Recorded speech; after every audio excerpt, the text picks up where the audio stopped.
welcome to Resolution, the official podcast from the Restorative Justice Council. Today is the first of 7 episodes that we're going to be exploring restorative justice for victims of crime. I'm your host, Glenn Miller, and I am joined by a number of guests in the studio. But before we get into that, I'm just going to give you a wee overview of what we hope to do with this series. We're going to do 7, as I say, and each episode is going to focus on a different aspect of restorative justice, and then through discussions with practitioners and some people who've experienced restorative process, will give you an insight into the power of restorative justice. So today what we're going to be doing is going to be looking at what is restorative justice and what it looks like in practice. But let's meet my guests. So today I'm joined by Becky Childs, Paul Shaw and Jim Simon. So welcome everybody to this very first episode of the Resolution podcast. Brilliant to have you on board. Maybe a good place for us to start if you could just give us an introduction to who you are and what your role is. And Jim, we'll start with you. Thanks, Glenn. I'm Jim Simon. I'm Chief Executive for the Restorative Justice Council, and our role is around setting the standards for what restorative practice should be like for those participating, and we work with organisations such as Safer Communities and Becky and Paul to make sure that as many people as possible have access to high quality restorative practice. Brilliant, Jim. Thanks. Becky, what about you?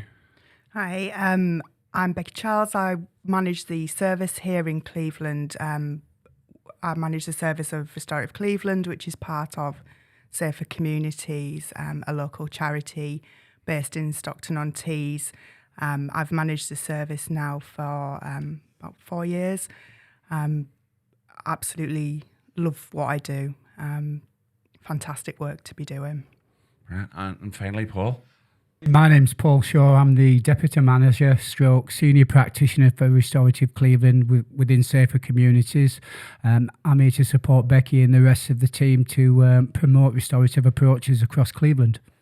Brilliant. Thanks very much. And well, obviously we'll get more of an insight into who you are as we go along through the different episodes. I suppose the best place for us to really kick this off, and I'll open this up to whoever wants to start here, but the big question here is, what actually is restorative justice? It's a great question. We get asked that a lot. Quite often we talk about it more in the sense of communication. Restorative justice is obviously in the capacity of the criminal justice system, but restorative approaches can be used in lots of different contexts, including health and education settings. Restorative justice essentially brings together somebody that's been harmed by a crime and the person who's responsible for causing that harm, and it brings them together in a really constructive, positive way, in an effort to try and restore things back to some form of equal footing, where people can move forward, make amends, crucially for victims to have their voice heard in that process. Okay. Jim, Paul, anything you want to add to that? Yeah, I think Becky sort of nailed it on the head there, which is it's really hard to explain exactly what restorative justice is, but the idea of people being able to meet to have constructive conversations or communicate in other ways, so letters or by practitioners going between people, gives people the sense that they're having the questions that they have about a particular incident answered, and a lot of the participants that we speak to, the traditional justice system doesn't allow for that. It doesn't allow for questions to be answered.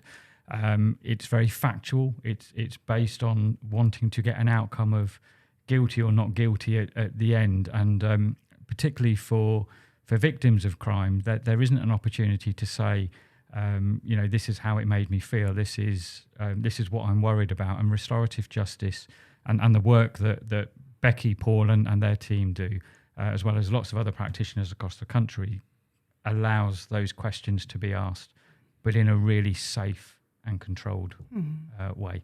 Yeah. I don't think there's much I can really have from what Becky and Jim have said. Just to reiterate, it is choice-based, personal, safe, and trying to meet the needs and expectations of all participants. Mm-hmm. Okay, so we're looking at a process here that aims to address the impact of crime in terms of the hurt and harm that's been caused, and finding a way that's satisfactory for everybody involved to feel like that there's some sense of resolution that's taking place. Yeah. Yeah, absolutely. Because sometimes the only person that can answer the victim's questions is the person that's actually committed the offence, and that can get lost in the process as people are going through sentencing or some other disposal that the police might opt to give. But also it's really impactful in terms of dealing with some of the feelings and emotions that people carry after an offence, and that can be for both sides.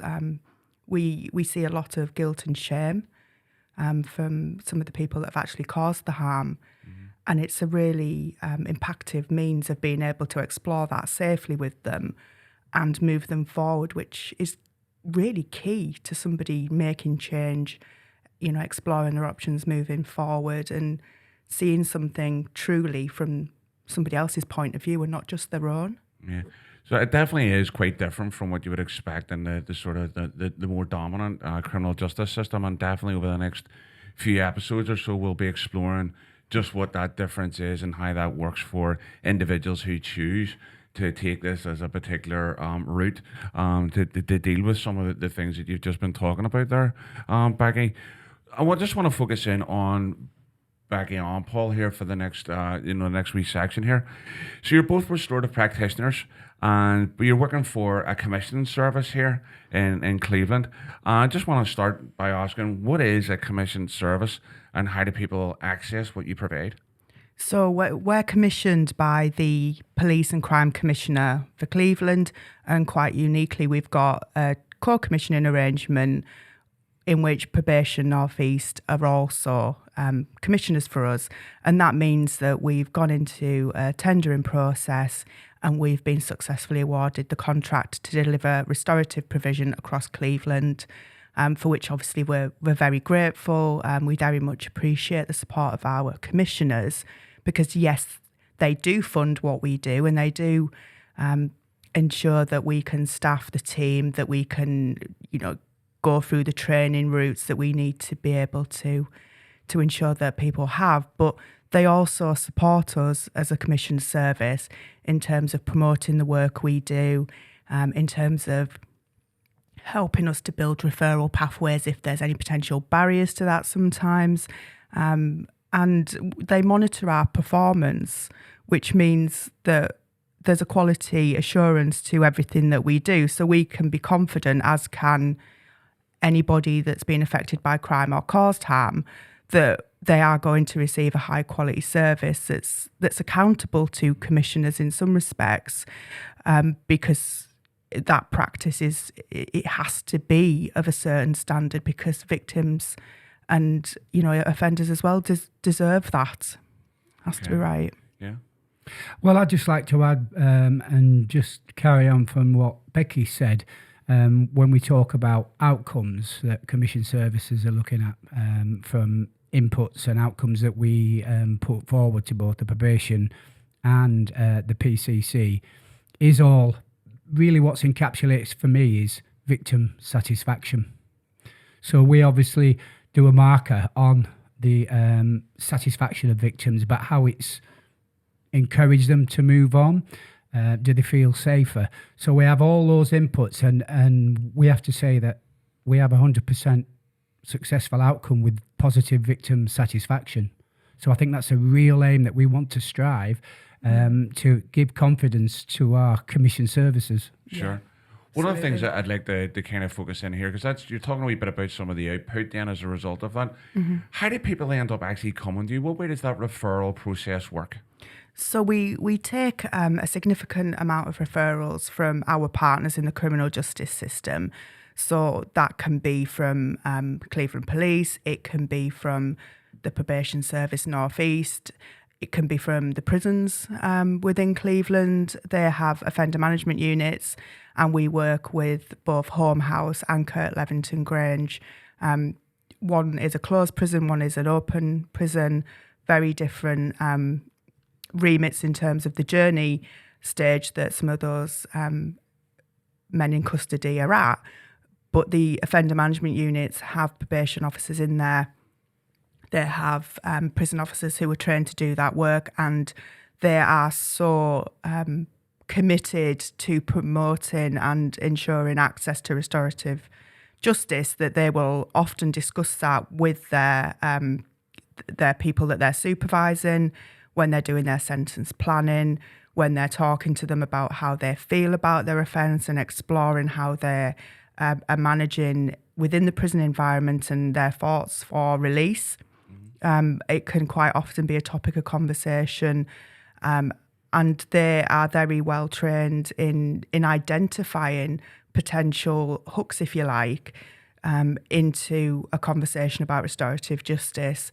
So if somebody is talking about guilt and shame, if somebody is talking about wanting to explain or wanting to be able to apologise, then those things might trigger a referral to us.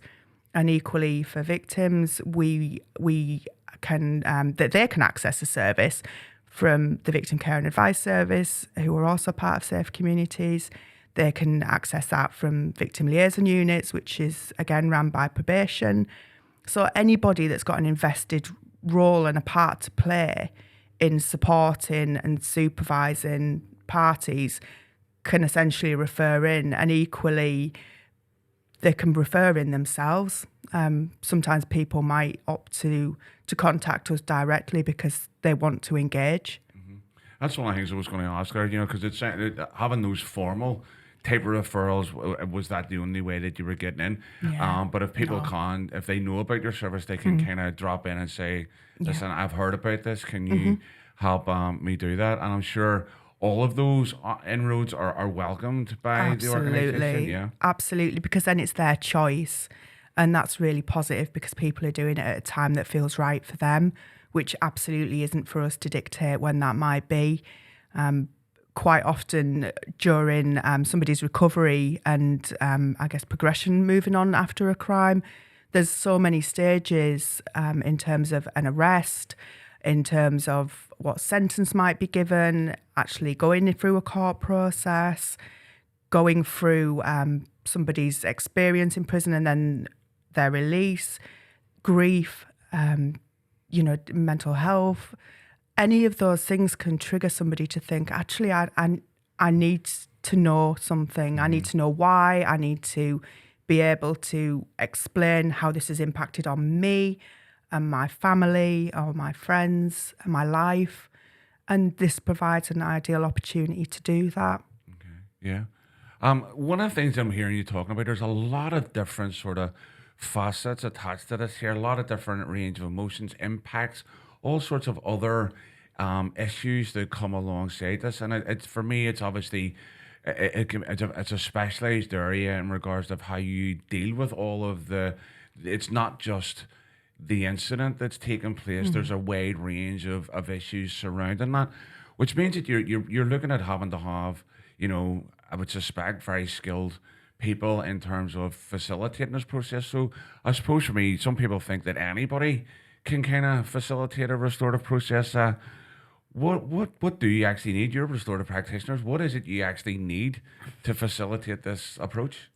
I think I've found through the years that communication is key, and being able to facilitate that and continue that through a process.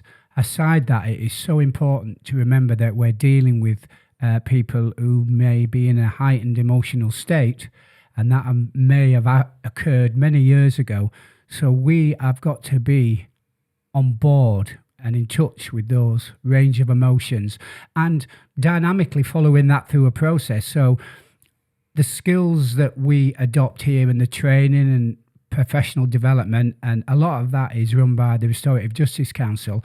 And I'm going to say it basically keeps you on your toes, so you don't become complacent. So that training should always be ongoing in supervision. So communication between the teams and support and with the Restorative Justice Council is key to keeping that high level of service for participants. Mm-hmm. So you've mentioned training there, and obviously you're talking about sort of multifaceted skill level. What does that training actually look like in terms of at the very beginning for you? And then you've already mentioned about the idea of, continual professional development. Maybe you can share a wee bit about what that process has been like for you guys. The training's fantastic. It's really broad, and it really embeds, I think, practitioners in the key principles of what restorative practice is and what it entails. All those good practice principles that are advocated by the Restorative Justice Council and by academics who've researched, into the field.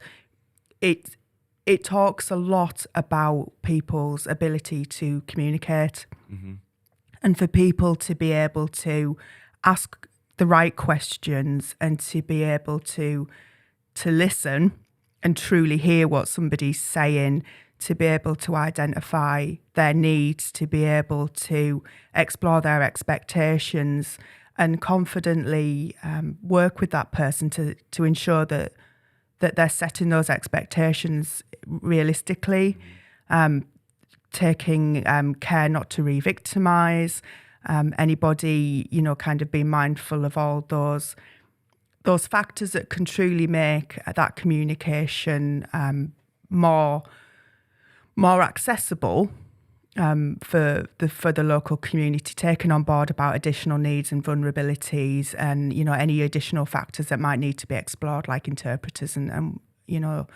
anything that helps support the process. And it talks a lot about supervision and actually how practitioners keep themselves safe in a process, because if you're leading and facilitating and trying to progress an intervention of any kind, truly being open and hearing what somebody's saying, it's inevitable that you will take that on board yourself as a practitioner, but also need to maintain professional boundaries, to be informed and skilled at what you do. There might be times where, something's difficult or you find that particularly hard to hear. That might be something that's particularly an emotive subject for you. And we encourage open and honest conversation. And that's the whole basis of that. So the training will go through all those kind of core principles, but also some of the theories around why we do that and why that's important. So you should come out of that training with some skills to be able to actually start implementing it, but with a clear understanding of why you are working in that way.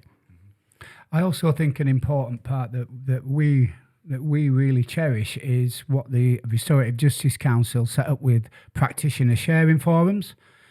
Because that's a really good opportunity for learning from another restorative practice organisation, and that can be so beneficial, even if it's giving support from someone who's been through that and there's a salient point that you haven't taken on board. Getting together like that is really, I think, really valuable part of the whole process. Yeah. I think one of the things that I'm hearing from you as well is that while the process and how this thing works is important, it's also very important to remember that it's people that are at the centre of this process, and that you're taking care to make sure not just one that they are safe in the middle of all this, but that you're supported. And I know we're going to look at that as we progress further on through this, but it sounds quite intense as well, in terms of having the amount of stuff that you have to look over. Is that would that be a fair assumption? Or I think if you integrate it within your typical day in the office, your typical week in the office, it shouldn't feel as intense, because it's just a natural part of what you do. I feel that we've got to that point.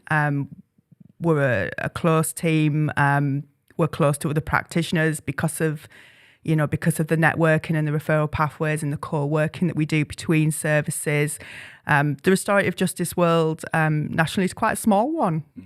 So we really value the peer support, as well as the ability to be able to contact other service managers or other practitioners or somebody from the Restorative Justice Council and talk through, I've got this case and I'm stumped, what do you think? And that's exactly how you learn, isn't it? That's how you share good practice and you share resources and you look after each other. And I think that's a fantastic part of restorative justice. Yeah, cool. Yeah, when you talk about intense, some of the cases, even if they're not going to be what we call direct, as in face-to-face, that's when the training and the supervision and the experience and the conversations you had with partners or other professionals in the field of restorative justice, that's when it comes to the fore that you've built up that confidence and skill set to manage that. But at the end of it, sometimes, I'm not going to sugarcoat it, sometimes there's a big relief. But then that's where your supervision comes in again and you unpick exactly what's happened. Sure. So one of the things that a lot of people have in terms of a conception of restorative justice is this idea that it always means that the victim of a crime and the perpetrator of a crime, for want of better terminology, have to meet each other. Yeah. Is that the case? No, not at all. But really pleased you brought that up, because I was smiling as you were talking and knew exactly what you were going to say. It's one of the most common misconceptions we come across. And unfortunately, sometimes, somebody that's been harmed by an offence is often led to believe that's the case from practitioners before they come anywhere near our service, and we can alleviate that concern. So it can present an immediate barrier and a fear for people if that's not what they want. There's also quite a lot of conversation around what is the best way of supporting somebody through restorative justice. So quite often people might think that that's the gold standard. Face-to-face meetings are absolutely fantastic. And yes, they are, if that's what both parties want and both parties are ready for that. Yeah. Sometimes that's not what they want, and that doesn't mean that any other intervention, indirect or otherwise, should mean that it's any less powerful, and meets their needs and meets what they expected from it. Sure. I think that's where the skill set of practitioners really comes into the fore. So certainly with indirect, it's about being able to bring those voices alive. So if it is indirect with someone who's caused the harm, you really want to be in a position to be able to portray the person who's been harmed's feelings. Yeah.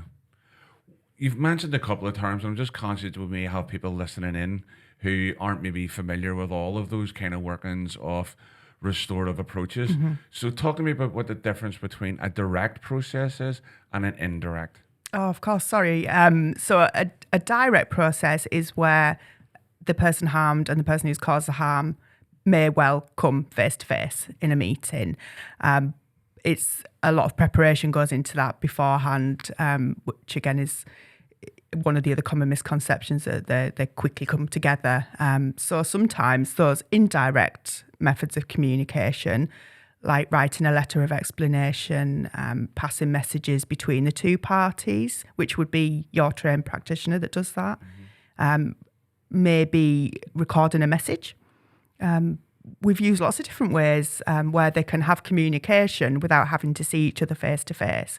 And sometimes we've used those methods in a staged approach where they're working up to meeting face to face and actually being able to have some indirect communication before they meet face to face helps just make that feel more natural. Yeah. And I suppose that fits into that whole idea of it being a voluntary process and the idea of safety as well, because you've mentioned a lot about, that if the participants want to, so it's this voluntary aspect, if you want to do this, or there's an approach that you want to take, but we want you to feel safe, whatever approach that we're actually taking. Yeah. I mean, I think it again, it comes to the listening skills and knowing what the needs and expectations of the individuals participating are. So like Becky says, we often do staged approaches and with a view to a face-to-face, but because of those staged approaches, that actually naturally occurs. But I think, again, it's a case of sometimes that might be the case of, well, we'll lead up to a face-to-face, but something in between, such as a letter or recorded message, actually is enough.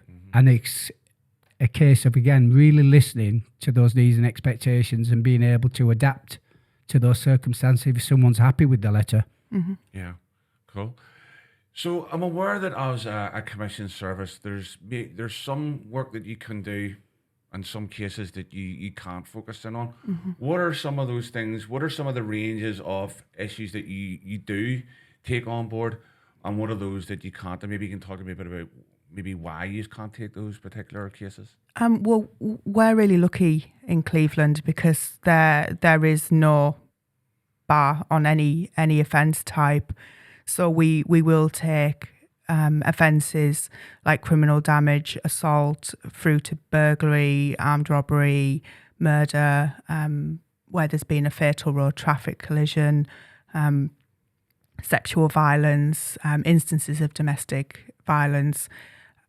In terms of the training that we do, victims of sexual violence or domestic violence will be the ones that initiate that referral. So if that's been initiated by the perpetrator of those latter two offence types, then that's where we maybe wouldn't accept it. Sometimes it can be a little bit more complex than that, and we might look at, we always look at cases on a case-by-case basis. And it might be that it's been something between two family members where it's not so clear cut exactly what that might have presented as initially. When you hear domestic violence, I think quite rightly most people will bristle at that and think, surely you can't, dream of bringing two people together who've been involved in an abusive relationship. Sometimes that's been an argument between a parent and a child, an adult child, and it's different. But in terms of the national landscape on that, it varies, and it can be where certain areas their commissioners might well direct that they don't actually offer services for sexual violence or domestic violence or hate crime.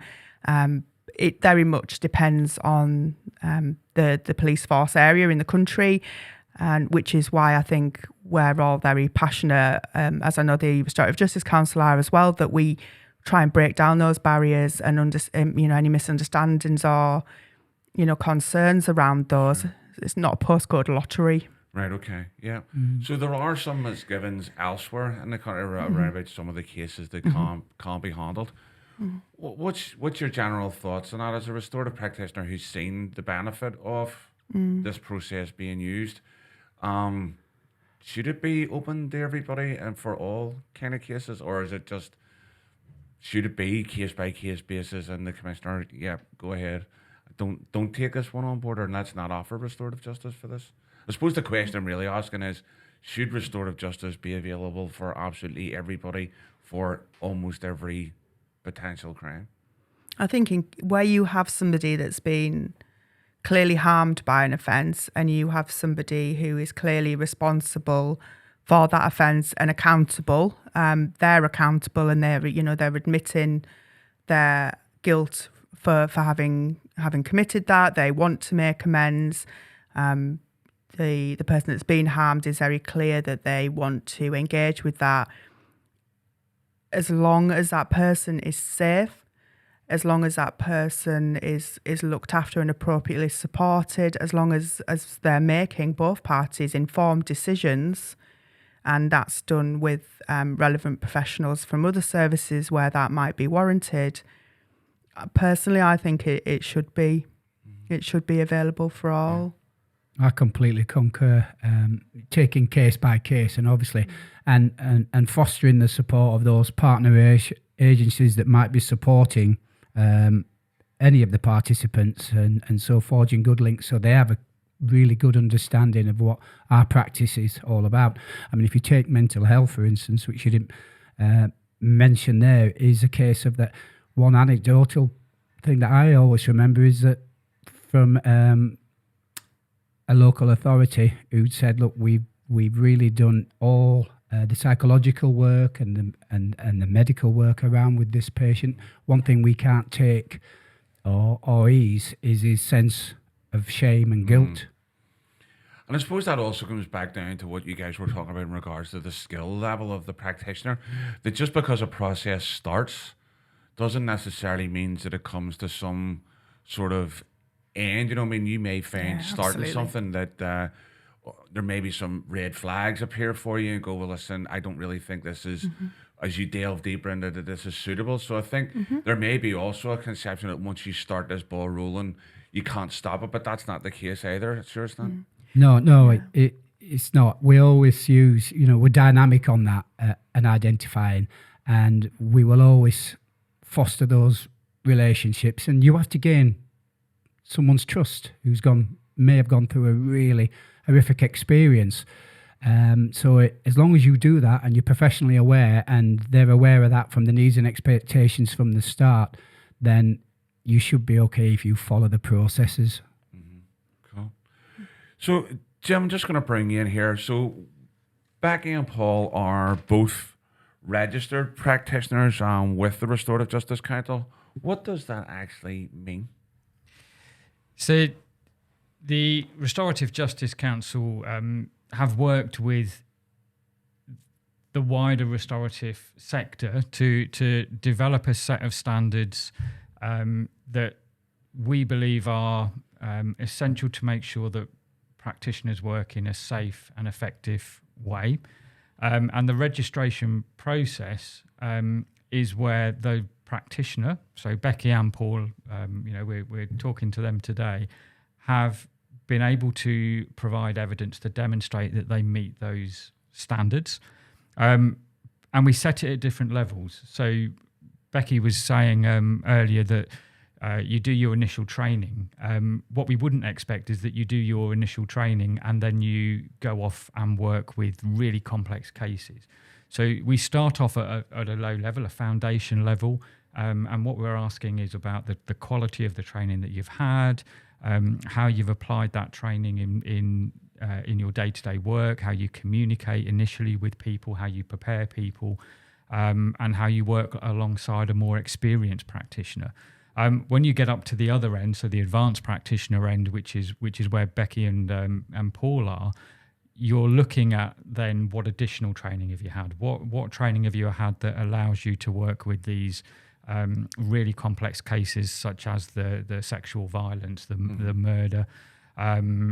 How do you risk assess processes? How do you make sure that people are safe?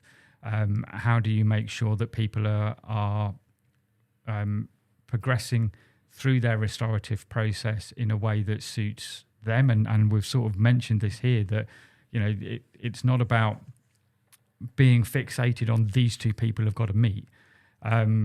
It's being able to judge every time that you meet somebody, is this still the best thing for you, or should we be looking at something else? And then on top of that, once they've been registered, Becky and Paul are then continually monitored by the RJC. So every year we ask them to provide further evidence that they continue to meet these standards. Sure. We set targets for continued professional development that they have to take part in, and as Paul said, a big chunk of that is provided by the RJC, and it's development activity that we feel is good for practitioners and is provided free of charge to the registered practitioners, but it allows them also to come out of their little bubble in their area and meet practitioners working across the country, and not just in criminal justice. Sure. So opportunities to learn lots of new skills.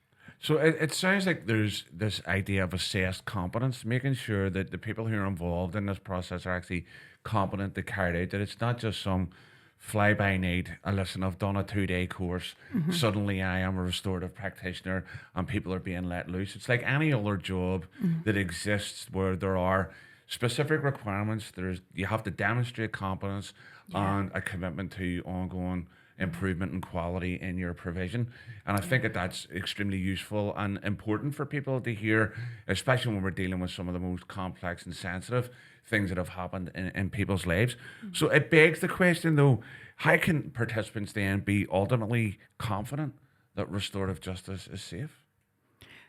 Because in addition to all of that, there is that supervision aspect, and that supervision is really key. That's where you can go and get case advice. That's where you can talk about how you feel as a practitioner or seek advice and guidance. Sometimes we've used restorative circles where that might mean that people bring a certain subject matter to other practitioners who then might present them with possible solutions, and then they will, take that on board and choose an option that they feel could be helpful to try and use. So that supervision is key, and there is a commitment to that. We've integrated the restorative justice kind of quality standards in there for practitioners within our supervision paperwork, and we've got the core principles in there. So we know that we're adhering to those standards because we're talking about them, and we're talking about them in an applied way. How what we do, outside of this office and in the office is about meeting need and expectation and assessing risk and making sure you're getting the right communication at the right time. And I think that's really encouraging actually for people to hear that there's quite a lot goes into that. Yeah. It's not just about going out there and doing it and coming back and saying, I did this. There is quality assurance. So, Paul, again, I hear you want to add on? Yeah, I think again it all goes back to those needs and expectations, and having honest conversations and having that set through all the way through a participant's journey, so that they feel comfortable at their pace, and we feel comfortable in being able to be open and honest as well if anything that we find that needs a conversation.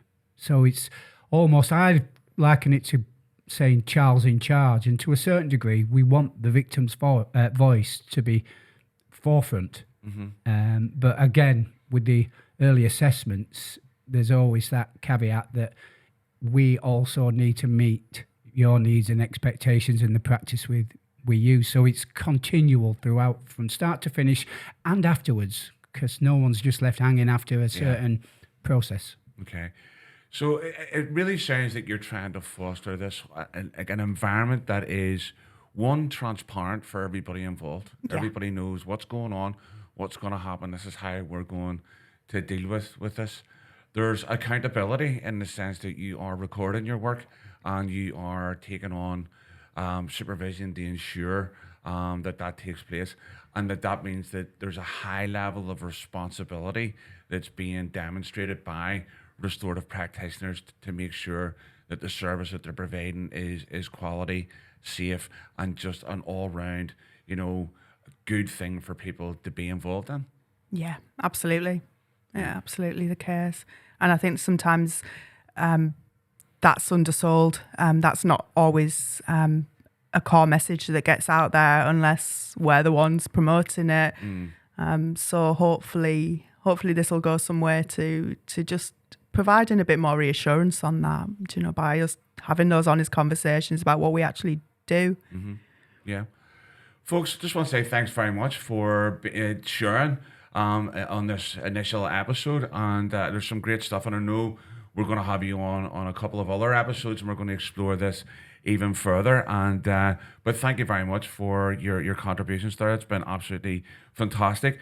Make sure you join us on the next episode, when we are going to be talking about the role of the police and the crime commissioners in terms of their roles and how people access restorative justice. So until next time, look after yourselves and take it easy.